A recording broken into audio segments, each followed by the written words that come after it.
Yep. Yep. And we are live on the Rehab Sports Guys Network.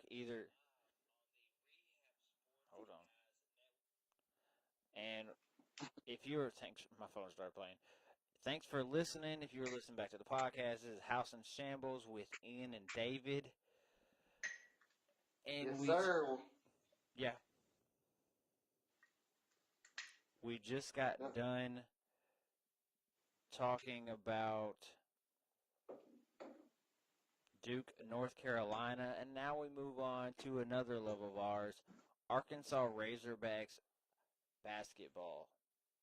And last night, Well, the Arkansas Razorbacks played the Kentucky Wildcats. Turned the game on, told my wife and daughter, said, nah, I'm only going to watch about 10 minutes of this. It'll be a blowout. About 10 minutes in, I'm like, okay, maybe I was wrong about this game. So I got drug in. and Arkansas's got to do what Arkansas does. They gotta bring you in just to let you down. Oh, it's Arkansas basketball, man. It's Arkansas sports in general, bro. True. Cannot deny that one. But the apathy for Arkansas basketball is blatant, apparent, and sickening. Honestly, it's like I told you earlier today. Whenever we were talking, it's just like I don't even like. I'm not. I get frustrated, but it's not even mad frustration. It's just like apathetic frustration. Like I don't even. I'm to the point. I've never gotten to a point with an Arkansas program where I just flat out don't care. Yeah, you did. No, I The didn't. last year I didn't. Bielema.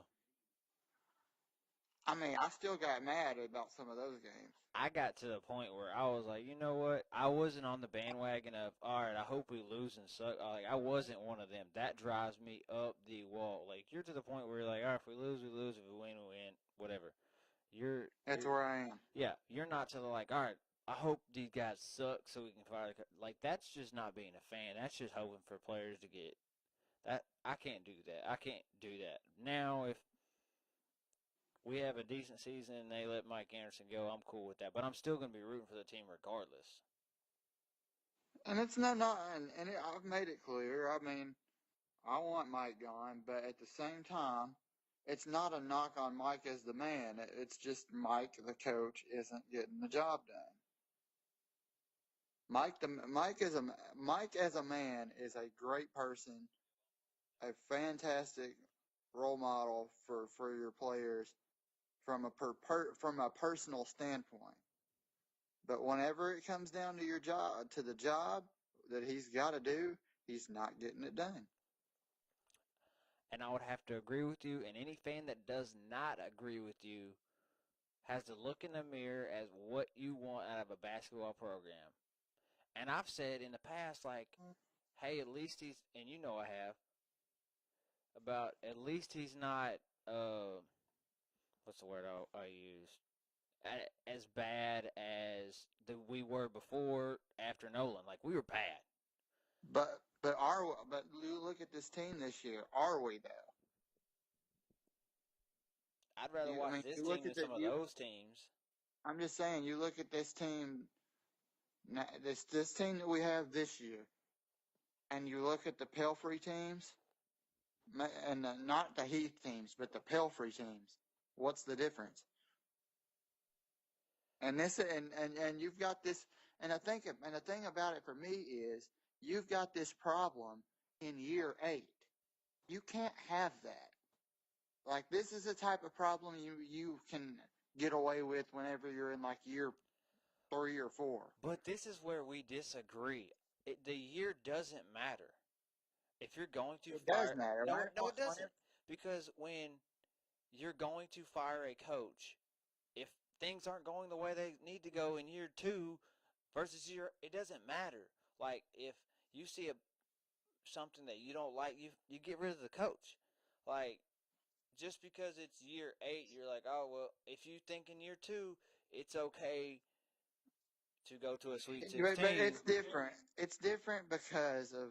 Let me tell you, it's different because, especially considering the absolute dumpster fire that he came into after two back-to-back really bad coaching hires. I gave him time. I gave him up to year five, and he was okay. He never did nothing great. He was never anything more than just kind of good. I mean, it's been the same. I mean, we're seeing the same things now from him that we saw in year one. I mean, nothing's changed. He hasn't evolved. He hasn't gotten rid of his assistants. Like the only assistants that aren't there anymore are the ones that left and took other jobs. He refuses. Like he refuses to embrace a difference. Like he will not change his coaching style. He will not change the coaches on the that are underneath of him. What are you gonna do? You got to do something. When it's not going right, and you see you're not taking the next step, you got to do something. I agree. Should some of the coaches be let go? Absolutely. So I have a All of the question. I have a all of question. these assistant coaches should have been gone a long time ago. My biggest problem with Mike is it seems like times even back when we had, oh my God, Madden and Qualls athletic ability bailed us out a lot. This is why Qualls is Mm-hmm. one of my favorite hogs of all time. So with Portis, because Madden would do dumb stuff like the last time we beat Kentucky Yeah. was Madden did something completely dumb and tried to draw a foul, James Harden like, and didn't get it Mm-hmm. called and just flung the ball up.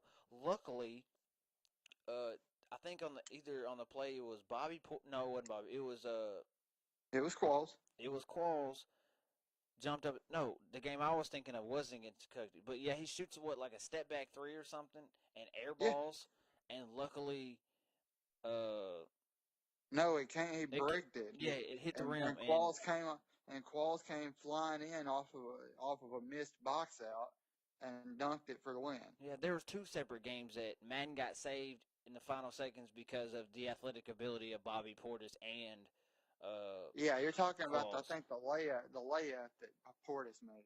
Yeah, I don't even remember who that was against. Maybe LSU. I don't know off the top of my head, but it's just one of those things that I think, and I've told you this in the past. Mike's been bailed out by three, four elite guys, and He got bailed out by Dusty Jalen and Daryl last time. yeah, and then you have the Portis and Qualls, or just happen to be Arkansas kids, and Yep. now Gafford's an Arkansas kid. Qualls wasn't. No, no, no. Qualls wasn't. Qualls was from Louisiana. Okay, I stand corrected. Dusty was. But Dusty Bobby was. was. Bobby was. Bobby's a Little Rock kid. Bobby was, and Dusty was. But Dusty was I from. will give, Dusty was from Little Rock too, I think. I will give Mike a pass on the kid that plays at Mississippi State. He was coming to Arkansas. He just didn't want to come if Gafford was staying. Mm, the bag man got him. I, The Mississippi State bag man got him. I disagree. I really honestly believe if Gafford goes to the NBA, he comes to Arkansas. Mm, If you look at the timeline, he didn't choose Mississippi State until after Gafford said that he was coming back to school. I could maybe see it, but it was shady, man. It just Man, it you've it been just like this ever since Duke started to get the one and dones. You always claim that it's about the money. Sometimes it's not. Man, Mississippi State, you ain't paying nobody to come play basketball there. Football, all right, I'll see it. I'll see uh it. basketball at Mississippi State. When was the last time Mississippi State was good in basketball? Exactly. Why they paying to be good if they're not good? Kentucky, okay, I see it. They're good all the time. Kansas, yeah. Duke, maybe. North Carolina, maybe. Like those are the big time schools. That's why. That's why you see let's take look at Ole Miss in football, at the jump that they made. If I'm in college, I'm not taking money to lose. I'm taking money if I'm going to get noticed. Well, if you pay enough money to enough players, you're eventually going to be good. Look at Ole Miss. I'm just saying. I'm not saying that he did, but I'm saying it was shady. I see you shady, but I disagree. I strongly disagree with you there. But let me just say, I think that we have some players on this team that could be very good players, but they just are so poorly coached. Like, like Gabe Osaboyan, for example, like, there's absolutely no point in him ever shooting the ball. Ever. Like, whoa, I can't hear you. I can barely hear you. Oh no, I was listening to make sure that the stream was still good. That's all I Okay. was doing. Okay, you sounded far away for a second. I was like, whoa. Oh no, it was just the audio sounded far away. But I mean, last night Gafford, Seals, and uh, Isaiah Joe. Isaiah Joe balled. They had what Yeah. 50? I want to say 51 of the 66 points or something crazy like that. And people keep saying that Gafford needs to come back. Why on earth would he even think about it? Like, his stock has declined big time this year. Like, why would he come back and lose even more stock? That would be insane. Just my take. I agree. Uh, I think at times people mistake Gafford's ability because he's not a legit post game. He has a good post game. He has a good one. This Mike just doesn't know how to use traditional big men. He just doesn't know how to do it. I don't know if it's all Mike. It's just when you've got shooters that are How many? When was the last time you saw a Mike Anderson team with a traditional big man that succeeded? we haven't had a traditional big man. Bobby's not one. Exactly. Bobby, He I mean, can't coach him. He can't recruit him. He it's not can't. that he doesn't can't recruit him. He just doesn't recruit him. It's Well, not the that's style. Gafford was a stretch playing in this system when you get up and down. Now, if you want to tell me the system's a problem, I'm going to follow you there. But if you try and tell me he can't recruit big men, I'm going to tell you that's not what he recruits. It's not the style, bro. It's not the NBA where you just, depending on your players, you change your system. Like, you recruit to a system in college basketball. I mean, I'm just to the point with the guy. I just can't, They man. could go Like, win a national championship. You'd probably still want Mike Anderson fired. Crickets. Because it's true. But I will say this. I was full out on the not fire Mike Anderson. I'm still not fully on it. It's like, let me see the season play out.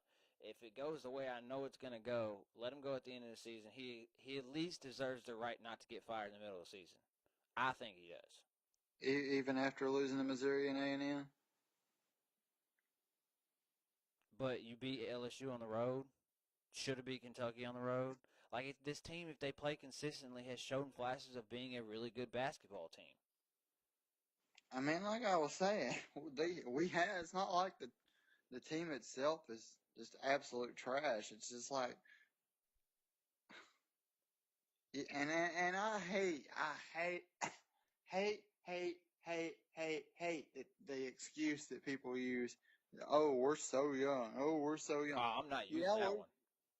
we're young. Sure, true. But how many other teams are really young too?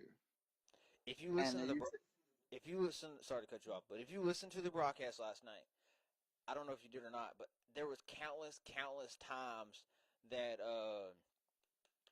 Jimmy Dykes, the former girls basketball coach at Arkansas, was uh huh. ranting and raving about two players. Tyler Hero, who balled, that's probably the issue here. And Uh, Isaiah Joe as being probably two of the 10 best freshman shooters in the country. mm-hmm.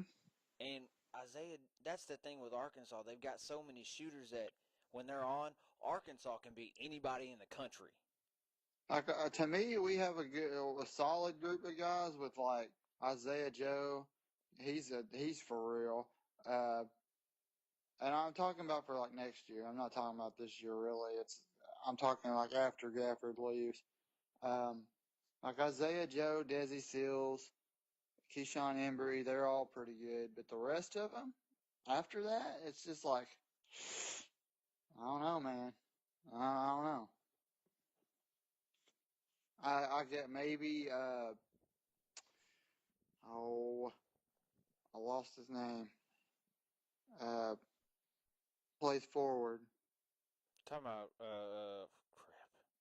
Cheney. Cheney played well last night though. I'll give Cheney him that. Cheney's Cheney can be solid too. Like Cheney, Seals, Joe, and yeah, them. Like those guys will be solid. And Keyshawn Embry, I will. Embry Simpson or I, whatever. the crazy thing about this whole situation is everything would be completely different today if one thing happens. If Arkansas would have, they did later after Mike told them, but like in games, sometimes these players just got to realize this dude Hero can shoot, and why you're helping on a drive off Tyler Hero. I'd rather them make a layup 100 times out of 100 than let Tyler Hero stand out there and shoot threes wide open. Yeah, They did it 2 or 3 times in the half court, countless times in the open floor on a fast break where he was just left wide open running to the 3 point line. It's like, man, you got to start treating this kid like Klay Thompson and Steph Curry. Like, that's coaching. That's just coaching, man. Like eventually you have to get on your players and be like, look, you've got to play better defense on this guy. Like, and then you see the things you see on offense with our guys, or like Gabe Osaboy and Jalen Harris Like whenever they should never ever be taking outside shots ever. And then you see most coaches whenever players do stupid stuff like that don't need to be taking those shots, they pull them out the game and talk to them, sit them on the bench, and then they come back in. You never see that with Mike Anderson. Never. You never, ever see him do that. I mean, you're speaking facts when it comes to that. I mean, But it's true. I know, He, but I still want to stay on this game. Like, Arkansas should have won this game. Like, and yes, we were up 15 points in that game. There's absolutely no excuse for blowing. I don't care how good Kentucky is, and I don't care you're on the road. You have a 15-point lead, you should win the game. I agree. And you can't go on a 24-6 run in like a 10-minute span. But that being said, they responded well from that and basically played heads up with Kentucky the final 8 minutes of the game.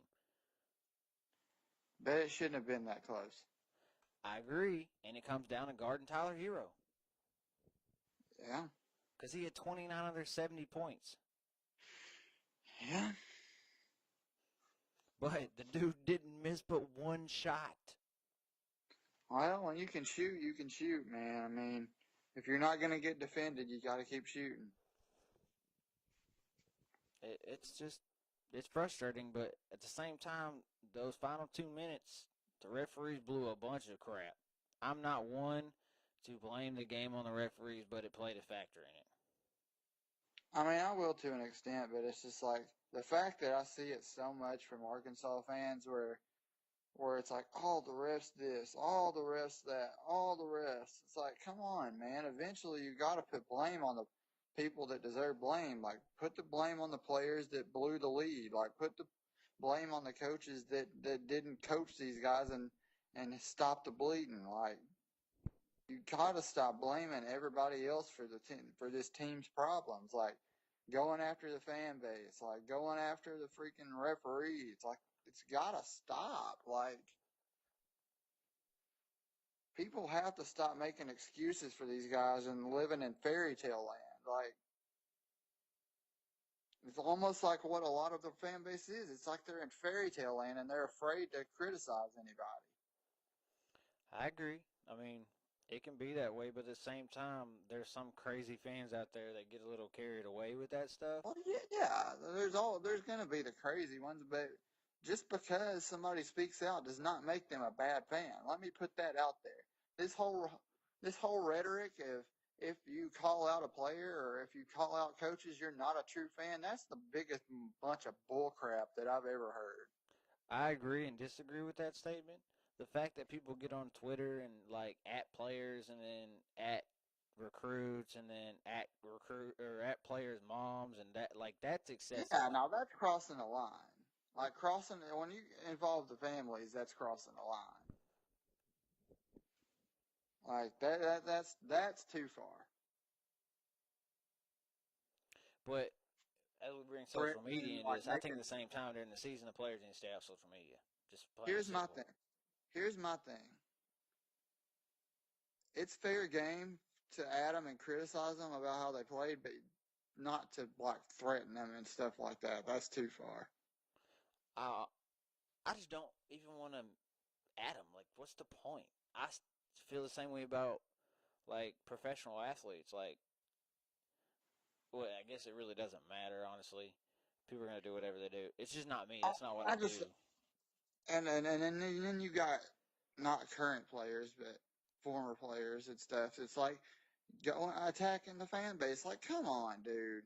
But what do you Come on. expect though? Like, he's gonna always take up for the fellow athlete.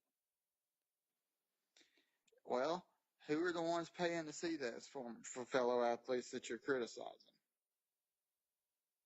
Like, you gotta know where you So stand, man. Like, just because fans pay money, they can say whatever they want. no. That's what you're getting at. I'm just saying that you can't criticize the fan base that is paying to come watch you play and sit there and talk shit about us. Like, So why do you get to come to the games and talk crap about the players?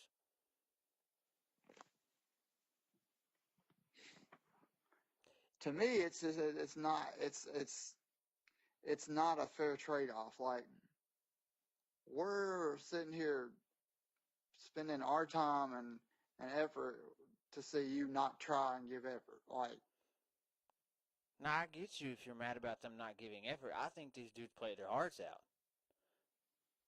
They just made some and mistakes. this here's my thing with this team. It's not a it's not a player problem at this point. It's a coaching problem at this point. Now, if you were talking about the Because we have the players to be at least a decent team this year, for the most part. We have a handful of guys that could have won us some more games. Like, we're not that great of a like roster wise, but we're good enough. I'll give you something that's not even coaching. There's some games that if they make some freaking shots and they shoot a higher percentage, coaching doesn't matter. They win those games. Like the Kentucky Yeah, game, if anybody else besides Isaiah Joe and Seals make any kind of 3 pointers, or even defends Tyler Hero a little bit better, Arkansas wins that game 10 yeah. times out of 100 or 10 times out of 10 every time. And another thing that's just demonized us all year long is the fact, like I've been saying, one is the fact that we have players that take shots that they have no reason to be taking. No, Like guys like Jalen Harris shooting from outside, Jay Bossavoy shooting. Like, those guys don't need to be taking shots. Jalen Harris just needs to, not needs to, he's kind of too late for that now, but needed to figure out this year that he isn't an offensive threat. He's not a shooter, he's a passer. yeah, I agree. I agree with you there. He should have figured out a long time ago that he shouldn't be trying to shoot. He should be facilitating being a facilitator and getting the ball to guys like Gafford and Isaiah Joe. Embry, okay, Keyshawn Embry can actually shoot a little bit, so he gets a pass. Isn't that Isaiah Joe gets a pass. isn't that the one that was balling in the LSU game and then got hurt? Who Embry? Yeah, I think maybe I'd have to go look again, but I he's think number 11, right? he's the guy with the hyphenated name. We got like one. Yeah, yeah, he was making several threes in a row in the LSU game, and then was on defense and got that jumped up together and got shoved Oh, and fell. here's another one I forgot about. Mason Jones. Now he's another one that should be absolutely 100% given a green light to shoot. And I mean, he does, but at the same time, him being older than some of the other guys, he feels like he needs to facilitate a lot because especially when Harris isn't in the game, he takes the almost like a plays point guard because he ends up with the ball in his hands a lot. Because we really don't. We really basically run a 3 guard lineup. Where you only have really one true point guard, and if he's not in the game, you don't have a point guard. Because here's my thing. I feel like if we're going to run a starting lineup out with like Harris and Isaiah Joe and Mason Jones, Mason Jones is basically playing small forward, technically speaking. It's Yeah, basically yeah. Harris at point guard, Joe at 2 guard, uh, Mason Jones playing 3, uh, whoever playing it, Gafford playing center basically, and then you got whoever they put in there for whatever game playing power forward. I If think they, it's more. You say it's a shooting small forward in this lineup in this style. It's more of a you run a 1, 2, 2, 4, 5. Basically, you don't really have a three. It's more of Mason Jones is a better shooting version of what Michael Qualls played. Because Qualls was basically a 2 guard that played the 3. yeah, Would you agree? yeah. He was just so athletic he could, and then with Yeah, Madden's yeah, length, it helped a lot. yeah. I mean, absolutely. But here's the thing with this team for me that I saw a long time ago was Jalen Harris should have just been a facilitator, played the Ricky Rubio type role, and or not even Ricky Rubio should have played the Lonzo type role, where he's just passing the ball and not making mistakes that cost us the game, Yeah, not taking shots. Like, he should be a drive and kick layup type player. yes, And when absolutely, he 100%. does that at times, like he did later in the game, it got people like Mason Jones open shots. Yes, like just drive and dish to Mason Jones, Isaiah Joe, and get the ball inside to Gafford. Like, it's not that hard, But man. I will say this, I don't know what happened, I don't remember, but Isaiah Joe ended up with the ball late with what was it, 22 seconds left. They're down, I want to say 4 or 5, I think 5, and he just stands there half court waiting for a screen. It's like you need to go. Yep, And I look up, freshman mistake. yeah, I Like look up and Mike Anderson's jumping up and down. The whole bench is jumping up and down, like yelling at him to run. And he's just sitting there waiting for Mason Jones to set a screen. Luckily, he ends up, I think, missing a layup or something and then getting it back out to Jones, who bailed him out. I've said it on Twitter. I bailed him out basically by knocking down a three. Because if he misses that three, the game's over right there, and Arkansas loses by 5.